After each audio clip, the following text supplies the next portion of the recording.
Welcome to the show, everyone. Today, if you are listening to this on the podcast, we did do a video. Come on over to jjflizanes.tv to meet Dr. Kelly Turner. You heard her name several times. She's been on the show. She has not been on the show before, but someone who works for her has, Tara Flanagan. And we talked about radical remission. And this is a book that Nasha talks about a lot, and every cancer patient needs to know her books about radical remission.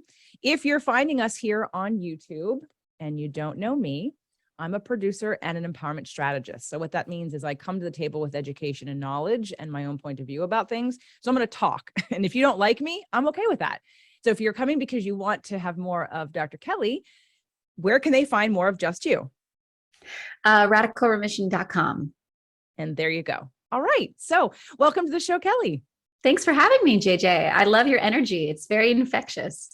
Thank you. Thank you. I think the people who have been listening to me for almost 8 years would agree. Some of them, not everybody loves me, and that's okay. We're not for everybody, but I take a very strong position, and the position I take is the one that you have talked about and researched and wrote about and made a docu-series about, talking about surviving cancer at all odds. And I've made people watch the Heal movie to see your part in it, to really understand that this is not just JJ being a woo-woo, law of attraction, energy, crazy person, that this is, you, when I read your book, and I love it, and everyone needs to have it in their hands and give it to anyone they know that has a cancer diagnosis, both books.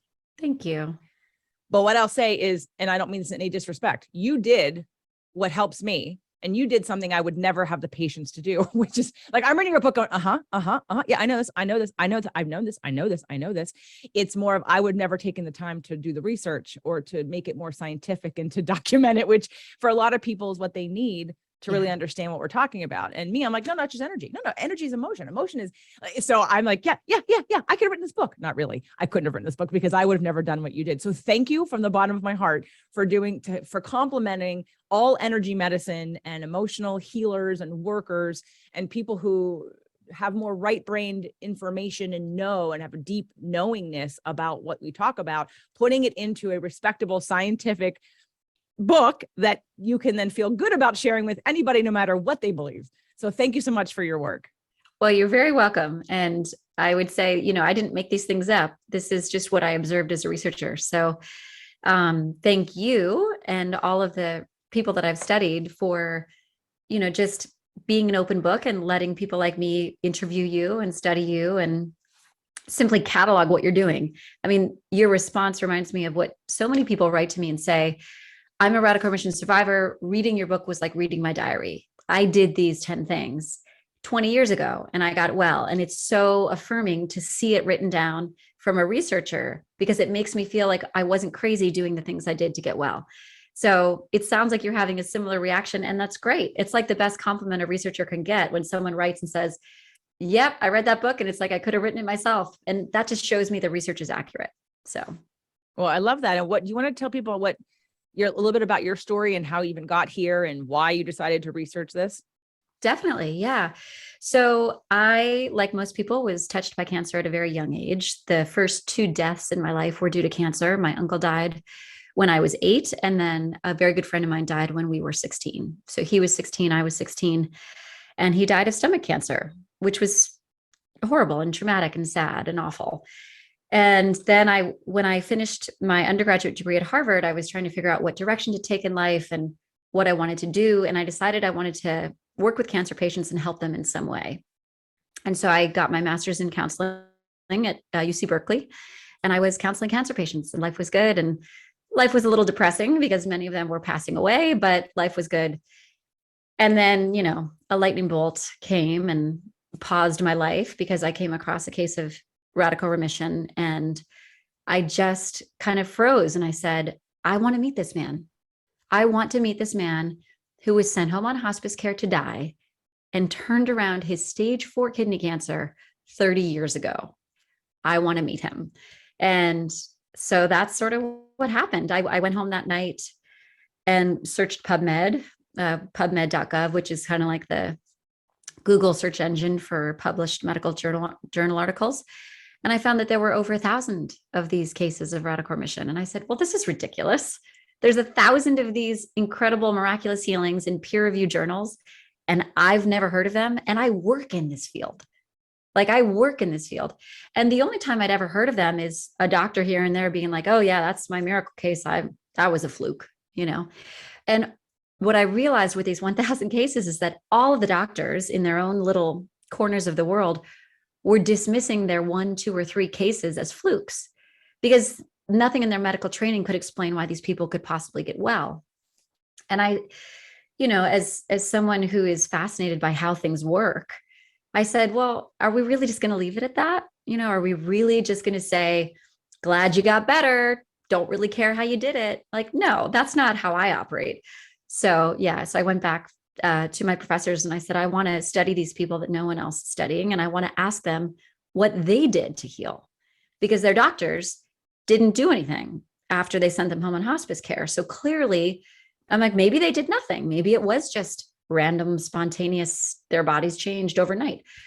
But I had a hunch that maybe they actually had done something. So that's where the drive for the research began. And here we are 15 years later and 1,500 cases later and 10 countries later. And radical remissions happen. They happen across all cancer types in all countries. And they're not as rare as we think. One of the, I didn't hear about your book until Dr. Nasha told me about it. I don't have any cancer directly in somebody distant in the family did just pass away of stomach cancer, but I don't, not a close relation. And I don't have anybody sort of in my immediate, I've had clients that have come out of having cancers. And I don't know if you've heard of the book Messages from the Body, but it's sort of my Bible for looking up any ailment or physical disease or problem and looking at the possible emotional, mental root cause of that. Doesn't mean we don't do something physical about it, but it's sort of identifying what correlation it has with the emotional, with your belief system, with your subconscious. And so I would look up, studies of people with cancer and saw that, and what Nasha had claimed is the ultimate disconnect. And when I saw Heal and then obviously read your book and wanting to share it with everybody, what I just find is that there are a certain amount of people who are attracted to, well, it gives them hope. And that's great because it's to show people what's possible. But at the same time, there are things in this book, and I think things that people have done in here that require a great leap of faith and a dramatic change in lifestyle. Yeah. And a lot of people aren't willing to do that. Correct. And so I'm just curious along your path, because I know you also have a program and you help people through the 10 different things that you have researched. The first book, Everyone is 9, the 9 factors. And then Kelly came out with the 10th one. So, and then here's the 10th one. So now there's 10. And I know that you have your own program that addresses these different areas of life. But what is your, as you were talking to people, and if you were to, I know there was the 9 that they all had in common that they did. If you had to use any other words to describe their personalities or to describe the change, I tell people cancer is a wake-up call, and cancer is a messenger that is telling you to change something. And most people think of cancer as an outside, like, oh, it's happening. It's something from the outside that's not me, that's now in me, and I have to get it out. And the perpetuation of that energetic disconnection, I think, keeps people in the same state of being, in the same state of their life, their lifestyle, their belief systems, their emotions. They don't learn anything. When we bring it into the acknowledgement of this is my body, and in Chinese medicine, cancer and tumors doesn't really exist. A tumor is stuck energy. It's still your body. It's not something that we have to cut out. So if we look at it from that position, and then we use cancer to change your life, to be the wake-up call, to say, hey, I have to change something. Are there any, as you were talking to all these people who had this, would there be, from your opinion only, not necessarily from theirs, from an observer perspective, would there be any adjectives or ways in which they were in the world, or how they might be different emotionally, energetically, how they present themselves, like one thing they had to give up? Would there be anything that comes to mind for you? Willingness to change. That if you asked me to describe a radical remission survivor in one sentence, I would say someone who's willing to change almost every aspect of their life. And the 10 healing factors that they embark upon are 10 different areas to change, right? You have the physical ones: diet, herbs and supplements, exercise. And then you have the 7, mental, emotional, spiritual ones, but all of them require deep transformative change. And if you have someone who doesn't really want to change, who doesn't really want to go through perhaps discomfort of change to turn your life upside down, they probably won't become a radical remission survivor. And that's simply just because, as an observer, that's one thing they all have in common. They're willing to make these 10 changes, and these 10 changes are dramatic. So if you're not willing to make changes, that you wouldn't fall into that group. That's how I would describe it.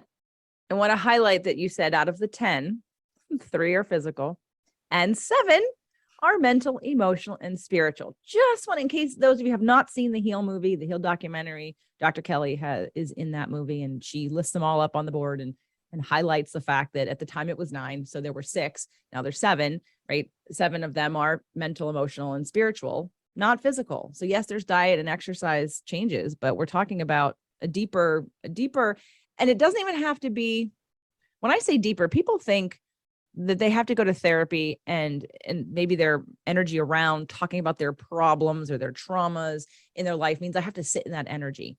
And my message, of course, is the opposite of that. No, we want to get in there, figure out what it is, and we want to clean it up. And you want to be in a new energy. That's the whole point. So yeah. I know this book has changed lives. I know that in Nasha's program, all the TAP members, all the doctors, everybody has to have this book, read this book, tell it to their patients. It's part of, really, it's in their cancer box, right? So it's, there's a lot of people who are sharing your work. Since you've been doing this, what have been some of the unexpected new learnings or opportunities or things you didn't think were going to come out of this? Well, the 10th factor, I wasn't expecting, right? So the whole reason I wrote the second book, I could have called it the 10th factor. Instead, we called it Radical Hope, but Radical Hope is really the reason I published it, is to tell people, there really is this 10th thing that they're all doing, and that's exercise, or more appropriately called movement, which I'm sure you have a lot to say because you're such an interesting person to talk to about this, JJ, because you come from a strong physical background with the physical training, and yet you've moved so deeply into the emotional and spiritual world. And that is honestly the route that many radical remission survivors take. They often start their healing journey from a place of, fear and fight or flight and despair. And it's the worst moment of their life, right? And they start by taking these baby steps with diet, and they find someone like Nasha, and they get their supplements and their herbs going. And then they work on their movement and exercise. And we'll talk a bit about why it's, there was a second book. But after those 3 physical things are moving, that's often when they turn and say, what else? What else do I need to look at here? And that's when you get these 7 rich, beautiful areas of personal inner work, right? Increasing positive emotions, releasing suppressed emotions, including trauma, deepening your spiritual connection practice so that you can change your physiology with those 20 minutes of meditation or prayer. The list goes on. This idea that you start with the physical and you move towards the deep inner work, and the process doesn't stop with the first 3. It can't. I have yet to interview someone who's had a successful radical remission and just done diet, herbs, and exercise. I have not met them. If you know them, send them my way. I'd be curious to study them, but they don't stop there. They have to do the emotional, spiritual work, because I also believe we are made of energy. I mean, I think any physics teacher would agree with you that we're all vibrating. Our atoms are vibrating. We are producing energy right now. Our heartbeat emits electromagnetic energy. We are truly electric, energetic beings. And this idea that thoughts have a vibration and thoughts have energy is a fact, right? It's a fact that we can measure this in scientific laboratories. So the idea that, yes, how we move our body, the stuff we stuff into it through food and supplements is going to change the body. That is important. But we're energy, right? So what we're doing energetically is just as important, if not more important, because energy is moving much faster than the density of, a carrot. That makes sense. Oh, absolutely. Well, I've been on an interesting path since meeting Nasha, very interesting path.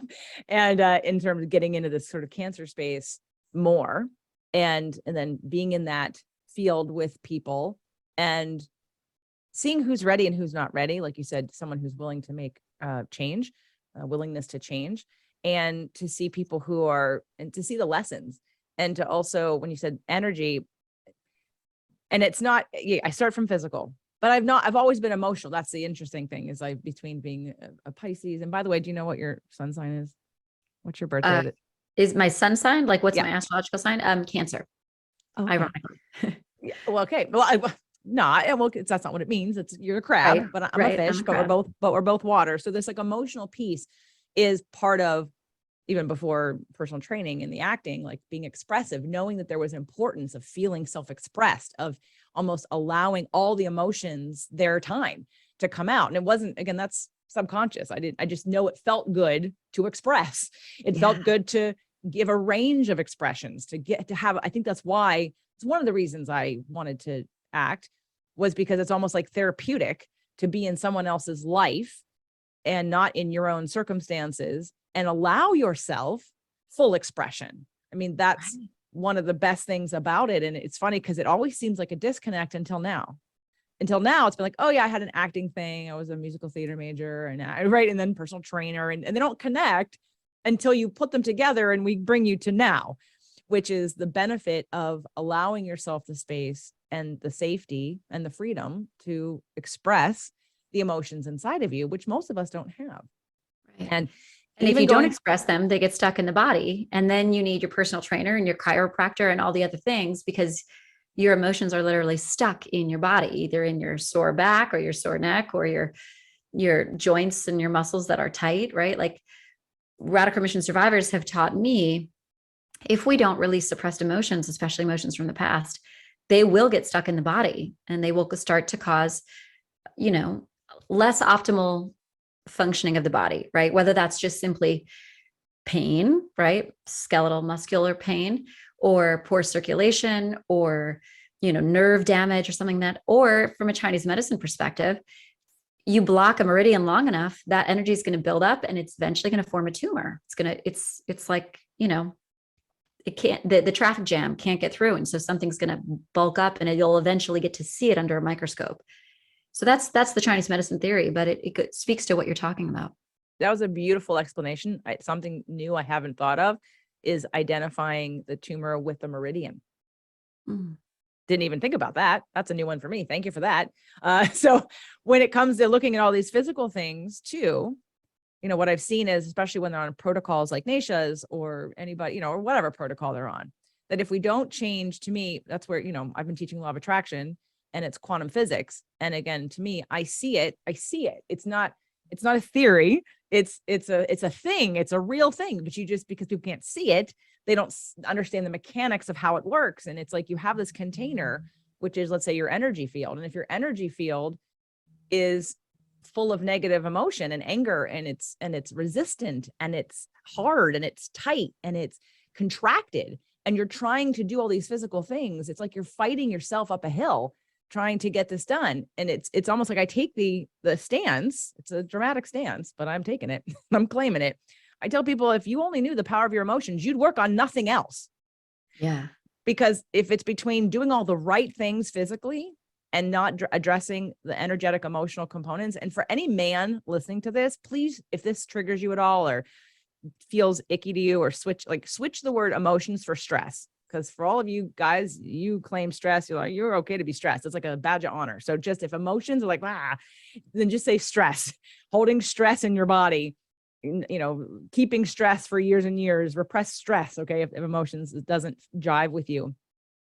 But that's when I've gotten to the place where people who all do all the right things, who are control freaks, who do all the right things, but their energy around it isn't supportive. It's like, we can do so much more if the energy is open, if we're in alignment, if our body and our cells are feeling. I mean, Bruce Lipton's been on the show several times, right? So talking about energy and moving towards, it's that simple. We're either when we're in alignment, when we're feeling good, when we're clear of emotions, when we focus on creates positive momentum and excitement and joy and passion, our body wants to move towards that. It opens up all systems all systems wanting to move forward towards the picture in my head. But if I'm thinking about all the negative things, and if I'm resistant and crunchy and triggered, and and I'm carrying that all around with me, then the body shuts down. It doesn't want to help heal you. That is not a state of healing. So what I love about, again, all your work is that you validate where I stand, because of all, and people who just, because I've dealt with clients of mine, personal training clients who've had cancer. Most of them just had it like one time, but it's looking at their patterns and being able to say which of their patterns of, okay, well, this resulted in cancer, and this resulted in a thyroid thing, and this resulted like in back pain, and this resulted in like, when are you going to deal with your stress? When are you going to deal with your emotions? Because you can go get surgery and take it out, but you take you with you, and you're just going to repeat that same pattern and maybe back where you are. So again, just, I love that. When did you write this book? I mean, I feel like I know it's not new. Which one? The first one. 2014, and then Radical Hope 2020. Yes. I will just say on that last thought of yours, the one danger about having people think that their emotions cause their cancer is that we also know that chemicals in this world create cancer, right? We know that nicotine causes cancer. We know that radiation exposure causes cancer. We know that Agent Orange causes cancer. And so there is this sort of danger in the mind-body world of people taking on unfounded guilt about the cause of their cancer. And so what I always say in my research is, I didn't research why these people got sick. I researched how they got well and why they think they got well. And one of the reasons why I did that is because I can't really prove why they got sick. Is it because they were stressed for all those years? Is it because they were in a toxic marriage? Is it because they were abused when they were a kid? Maybe.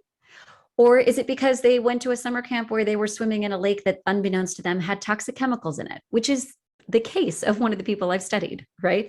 So we don't know what exactly leads to cancer, right? From a researcher standpoint, we know that certain viruses cause cancer. The HPV virus leads to cervical cancer. We know that certain bacteria causes cancer, the H. pylori bacteria with stomach cancer. We know that certain physical things like Agent Orange or H. pylori will lead to cancerous growth in the body. So instead of focusing on what caused your cancer, is it your emotions or what is it? The radical remission survivors that I study, they sort of drop that. They drop the task of figuring out where did this exactly come from? And they say, I'm here now. And this system of mine is very imbalanced because it has stage 4 cancer. So what can I do now to move towards health, to move towards movement, right? Energy movement. And if working on your emotions and your spiritual practice and the flow of your energy in your body, if that is considered like a tool in your toolbox, let's call it glue, right? Like, let's say it's glue to fix things. So if you're a teapot and it got knocked off the counter and broken into a million pieces by Agent Orange, right? By a chemical you were exposed to while you were serving in our army, right? How awful is that? You are now sitting with your broken body, your broken system. If you then use some glue from your toolkit to put this teapot back together, which is, in this analogy, I'm saying the glue is your emotional work and your spiritual practice. Is it fair to say the teapot broke because it didn't have enough glue in the first place? No, it broke because Agent Orange knocked it off. It doesn't really matter. The point is, you've discovered this incredible tool in your toolbox, this glue, and you are using it to repair your body piece by piece by piece, and you will become whole again. And that's where I think the power of doing this emotional work can lead to. It's this idea of like, okay, no matter what happened to me in the past, I can let that go. Okay, I was exposed to chemicals. Okay, I was exposed to a horrible trauma when I was 8 years old. Okay, I can't change that. It happened. Let me accept that. Let me process that. Let me release that. And let me get my glue, which is my positive emotions, the goals, my reasons for living, my spiritual practice, right?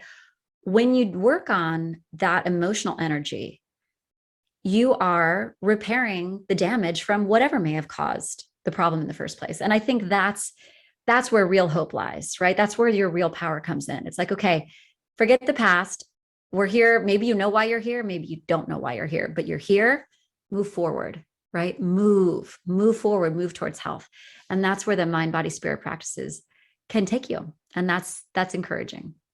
Absolutely. I want to thank you for pointing out, because the people who feel me, right? There's the hear me, and then there's the feel me and the get me.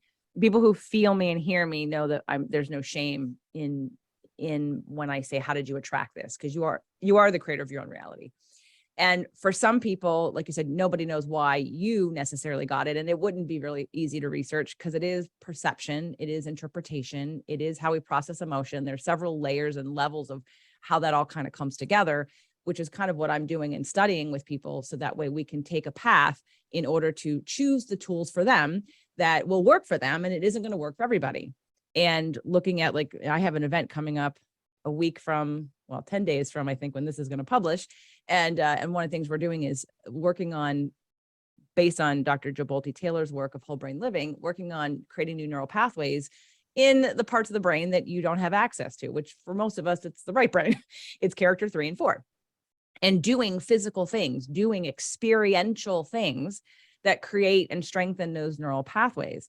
So that's where, I have a huge toolbox, and it doesn't, I'm not on a search to like keep filling it. It just, when I stumble upon something that helps to fill it or helps to address one thing. So thank you for pointing that out for anyone that's new to me and maybe felt a little bit of shame or guilt. That's not how I look at life at all. When I first heard Esther Hicks channeling Abraham say, "You are the creator of your own reality," that changed my whole life. When I thought, I'm the creator of my own reality, well, then if I don't like something, I can change it. That's cool, right? Like, that's really cool. And for me, as an audio processor, as well as I'm a curious asking why, the work we do is we do go back, but we go back temporarily to just I do a diagnostic of what are your core wounds that led you to today, because regardless whether it's cancer, back pain, failed marriage, unhappy in life, you have a core wound that's literally, you're trying to get your needs met, but you're not aware of it because you don't know what it is. It's the same thing as diagnosing which physical ailment caused your cancer or created the environment where cancer was born. So it's a little more complex and comprehensive. It's almost like mirroring Nasha's 10-step terrain, but in the emotional piece. So yes, from a physical perspective, dealing with so many people for years with personal training and pain and injury, I always tell people to do the physical things first. Go to acupuncture, go to your chiropractor, do a detox, change your diet, get rid of inflammation. But if those things don't switch, if you've tried every physical thing and your issue is still here, it is not a physical issue. And that's where to me, but people will do everything they can to avoid the spiritual, emotional, and mental. The physical thing, they'll change their diet, they'll go get surgery, they'll take a pill because it's easier. And that's not everybody. So I know, so thank you for bringing that up, because I know, since you don't know me, and maybe we don't have that history of knowing that I'm so pro everybody's empowerment, which means that never take the victim role. It will never help you. If you can so your radical remission, radically accept that you're the creator of your own reality, because it gives you the power to make change. It gives you the power to know that whatever was created can be changed. And that's versus just some random negligent thing that happened. And so that's, I love the word radical for that reason: radical forgiveness, radical remission, radical responsibility, radical self-responsibility. So I know you're working on something right now. You're about ready to release something. Do you want to talk a little bit about the project and how it came to be and what it is? Yeah, absolutely. I'm super excited about it. It is a new way to share the radical remission research and the radical remission stories, which is through film, which I'm a visual learner. So I have always wanted to put a camera on these incredible survivors and let the whole world see with their own eyes who these people are and hear from their own lips how they healed. So the Radical Remission docu-series comes out October 3rd at hayhouse.com. That's the publisher of my second book. And they're also the generous executive producers of this docu-series. I'm very grateful to Hay House. So on October 3rd, you'll see 10 episodes, each about an hour long, covering the 10 healing factors. So each episode covers one of these 10 healing factors for my research. And it features it goes in depth with 2 radical remission survivors sharing their healing stories from start to finish. And to me, I can't wait for the world to meet these 21 people. There's actually 21 because one of the episodes we feature 3 people, but these 21 souls are so beautiful in sharing the journey that they had. And I just can't wait for everybody to meet them. Like you talk about empowerment. That's actually our very first episode, which is actually available right now. If you go to hayhouse.com, they're showing it early before the release date. But in that episode, we highlight 2 survivors. One of them is the man who started it all for me, Shin Terayama, because I read his case back when I was in grad school and I was like, I want to meet this man. So I met this man for the docu-series. He happened to be traveling. I mean, I met him during my initial year of research when I traveled to Japan. But when we were doing the docu-series, he happened to be coming to the US. And I said, perfect, I will fly to Kansas City and meet you. He was here for a conference. And so now all of you get to meet him too. He's a stage 4 kidney cancer survivor who, talk about empowerment, right? He previously had been a very submissive Japanese businessman. He did everything his doctors told him. He did the surgery. He had a kidney removed. He did months and months of chemotherapy, and then all the radiation that was like legally allowable for a human being to receive. And it didn't work. And he was sent home on hospice care to die. And they said, you have 3 months to live. And he actually accepted that. And, you know, in a very passive way, he said, okay, I believe you. All right, this is it. My time has come. But from that place of an acceptance, he then moved to a place of gratitude where he was just grateful for every day that he woke up. He woke up, he's like, oh, I'm still alive. I get another day with my wife and kids. This is what a gift, right? So every day became this big, expansive moment of gratitude for him. And then he started just kind of in the dark, figuring out what felt better and what felt worse. And so he noticed that unless he was drinking bottled mineral water from glass bottles, the water from the tap tasted terrible to him. And so he said to his wife, you know, can you please go out and get me the mineral water? And he was in a wheelchair at this time, by the way. He had to wheel himself around their Tokyo apartment. So he started with the mineral water. And then he's like, I don't feel like eating. I'm just going to stop eating for a while. So he went on just like an intuitive fast for a week or two. He went up to watch the sunrise every morning because he was so grateful to be here for another day. He wanted to see the sun come up one more day. He started playing the cello again, which is something he had done as a teenager and through college, but he had given that up during his business years. So he just sort of empowered himself towards joy and towards gratitude, and use that intuitive knowledge to say, oh, I just want to eat really simple, like gently steamed vegetables. I don't want to, nothing too complicated, you know? And little by little, he started feeling better and better. And 3 months went by, and then 4 months and 5 months and 6 months. And soon he was meditating on the roof every morning with the sunrise. He like discovered his chakras accidentally. And he went back to playing the cello. He plays the cello every day. Just an incredible story of someone who had gone from being a very submissive patient and done everything the doctors told him, which unfortunately for him didn't work. And then sort of like a newborn baby, like being reborn, just found his way towards what felt better. And that permission to let himself be his own doctor for a while and empower himself led to full remission. 3 years later, he walked into his doctor's office and his scans were completely clear. They had no evidence of disease. So hold on. I just want to catch up what you just said. He walked into the office. So he was out of the wheelchair. Oh yeah. He was out of the wheelchair in like a month. But 3 years later, when he actually went for a checkup, first of all, his doctors were like, what are you doing here? Like, how are you alive? And then they gave him the CAT scan and said, there's no evidence of cancer anywhere in your body. This was 35 years ago. So, you know, he's now an 85-year-old grandfather and just celebrated his 50th wedding anniversary. So it's a beautiful story. And you can go meet him and see him in the docu-series right now. And I'm excited. I'm excited for people to visually and emotionally like be drawn into these true stories of people who've transformed so many areas of their life. Is everybody who's in the film, in the docu-series, people that are in your books? So some are from book 1 and some are from book 2 and some are from neither book. Some are people who came in through the website. So at radicalremission.com, you can share your healing story in 10 minutes or less. And that's very important to me because before that, there was no way for radical remission survivors to get their story out there. They had to try to convince their oncologist who had given up on them to spend like 40 hours writing up a scientific paper to send to a journal that might not even publish it. So yeah, some of the cases, like there's a gentleman Yokanon in episode 3, Releasing Suppressed Emotions, which you would like. Beautiful soul of a man. He was diagnosed with multiple myeloma in his early 40s, which is a very fatal blood cancer, usually kills you within a year. He was given 3 months to live. And the chemo, which was supposed to be palliative and just sort of maybe give him a few extra months, his body was unable to tolerate. So he was sent home on hospice care. Instead, his friends and family did a GoFundMe and raised a couple, thousands of dollars to send him to Mexico to an integrative clinic where he did the physical things. He did the herbs and supplements that were right for him. He did the diet change, all that jazz. But he also did emotional work, this is the part I know you'll like. He took those 4 weeks in Mexico and said, I got a lot of time on my hands here. Let me deal with the trauma of my childhood. This is a Black gentleman who was raised in a low-income neighborhood of Los Angeles. So he was exposed to tremendous gang violence, tremendous police brutality, and he was raised by a single mother because his father abandoned them. So he had deep emotional wounds towards his father, towards society and where he was, growing up.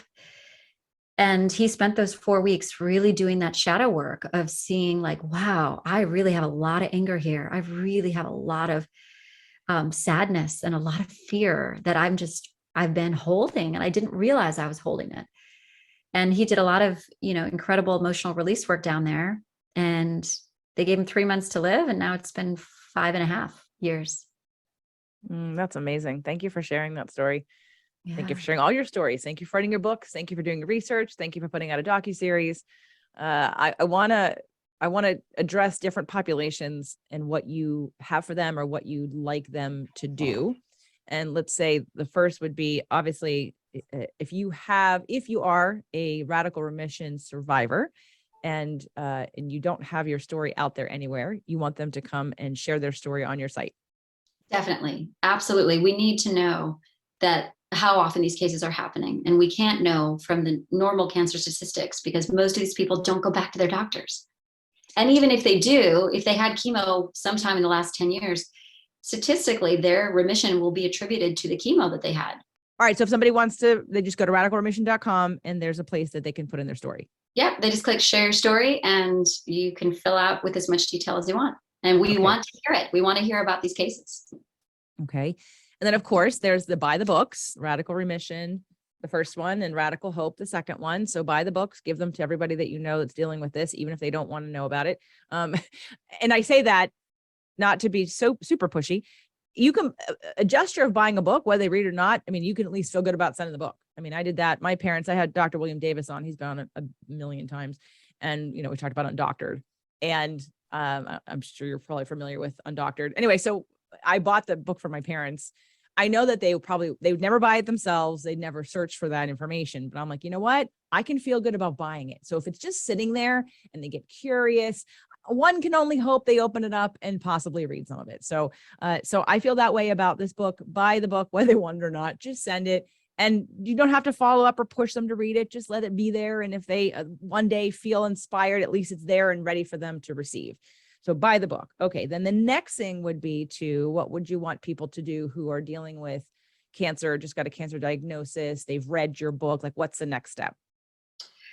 Well, I mean, I think probably the first step would hopefully starting October 3rd, or right now, if you want to watch episode 1, is watch the docu-series, because I don't know about you, but if I've gotten bad news, I don't necessarily feel like picking up a book and reading page after page, but I can like sit there with my Kleenex box and turn on the TV. So I made the docu-series, one, so that you all could meet these people that I have had the pleasure of meeting, but really because I wanted to give cancer patients something to do on the first night, right? On the first night, when the depths of that shock and that fear, to be able to sit and watch Shin Teriyama and Palmer Kippola and Bailey O'Brien and the other 21 incredible survivors and say, wow, okay, this is a dark time, but maybe there are things I can do.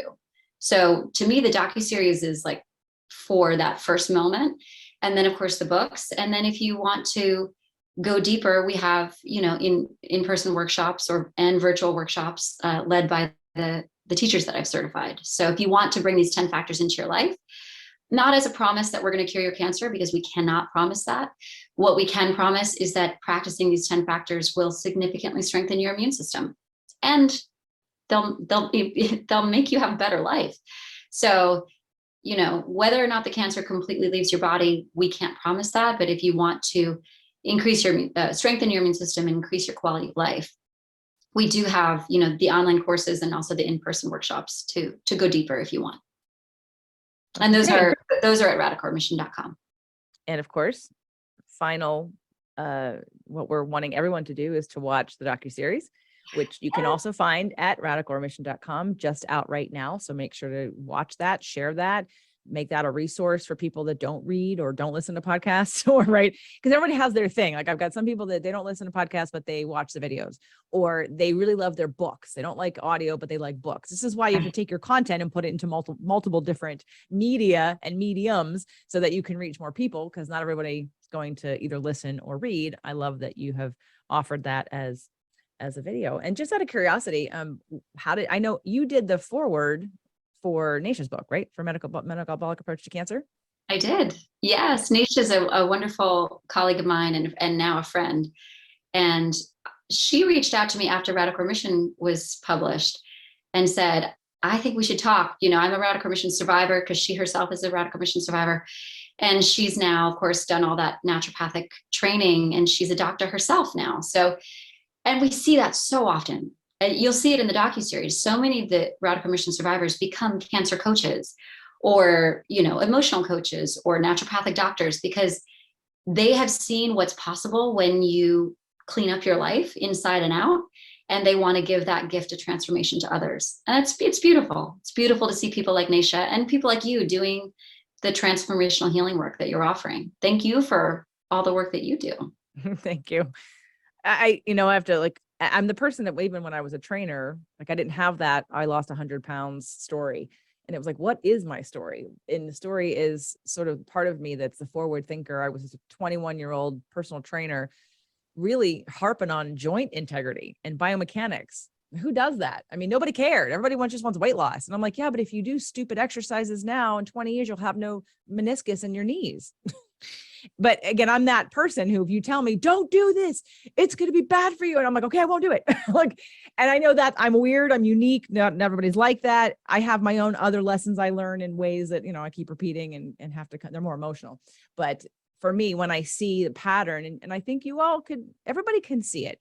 Just look at someone in their 70s or 80s or even 60s that you see the state of their body, and you ask yourself, is this somebody who attended to their body, or someone who's angry and resentful and cranky and crunchy? Is that someone who had a happy life? And you're 20, 30 years out from that. You have a choice every day of what you do to create your future. And it doesn't start then, it starts now. And nothing that has been done almost can't be undone in some way, shape, or form. Everything is fixable in some way, or healable in some way, maybe replaceable, maybe not healable, but replaceable. So I don't know. I've just always been passionate about helping people find and not struggle or suffer, and just give information. And so it's been a really fun journey for me. I mean, we're here right now because I needed an outlet to talk about the things I was using. I was using quantum physics and law of attraction to attract my life and grow myself and get all the things that I wanted in life. But none of my personal training clients wanted to hear any of that. So I needed an outlet. I'm like, I need to do a podcast. I need to let people know. Actually, I didn't even care. I think my first disclaimer was, I don't care if anybody listens. This is just for me. It was completely for me.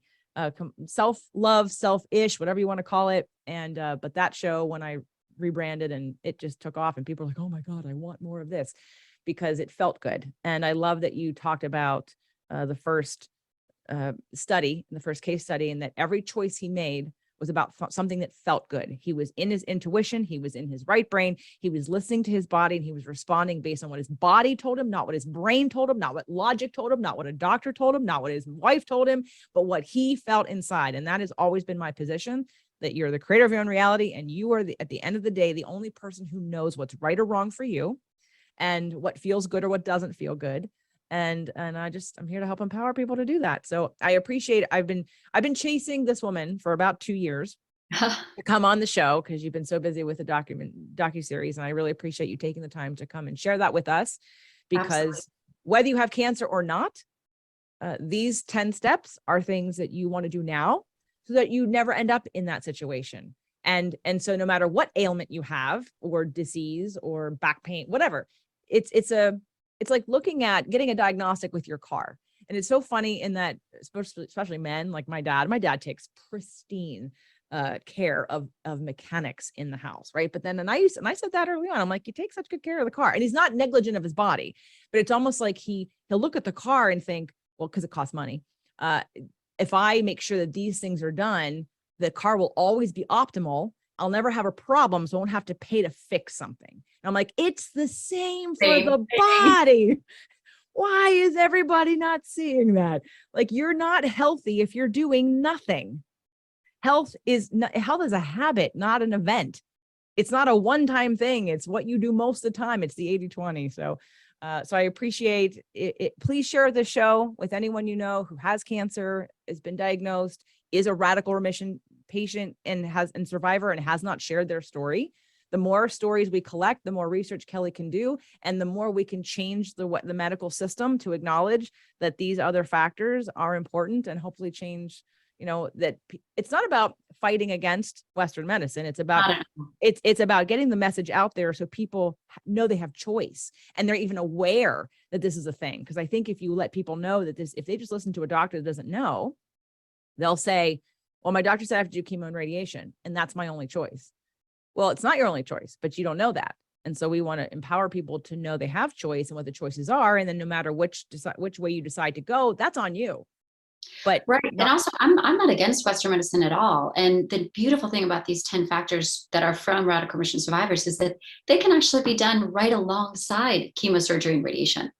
There's nothing, I don't think there's any oncologist out there who's going to say, yeah, you shouldn't be eating more vegetables. No, you shouldn't be reducing your stress. Bad idea, right? Like, any oncologist is going to say, if you want to eat more vegetables, take all these steps to reduce your stress, right? Let's just blanket all the emotional work with stress reduction, because they feel comfortable with that term.